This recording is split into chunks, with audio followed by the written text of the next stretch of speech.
অহাকালিৰ পৰা মই জিম যাম তুমি মোক ভাল পাবানে অহাকালিৰ পৰা মই মিন বাদ দিম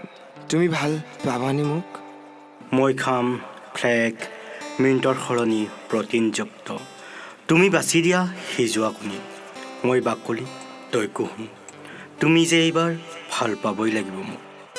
তোমাৰ চাহেলীকেইজনে কৈ দিবা সিহঁতে সুযোগ নাপাব ফিচিং কৰিবলৈ তোমাৰ প্ৰেমিকজন ইমান পেচুৱা দাঁতবোৰ গুটখাৰ ৰঙত মামৰে ধৰা অহাকালিৰ পৰা সিহঁতকেইজনীক সুযোগ নিদিবি মই হ'ম সিহঁতৰ চকুত হট হেণ্ডছম চিনেমাৰ হিৰো মাফিক তুমি ভাল পোৱা অহাকালিৰ পৰা মোৰ পেট গুচি মোৰ ছিক্স এপছ ওলাব তোমাৰ ভাল লগা ইমান দিনে তুমি হয়তো কৈছিলা হেণ্ডছাম নহ'লেও মোক মৰম কৰে সঁচা সিহঁতকেইজনী কৈছিল তোমাক অলপ হেণ্ডছাম হোৱাটো প্ৰয়োজন এতিয়া আৰু সুযোগ নাপাব নিদিবা সুযোগ তুমি অকল সিহঁতকেইজনীৰ আগত কলিজা ফুলাই কৈ দিবা মুখৰ আগত মোৰ তেওঁৰো আছে ছিক্স এপছ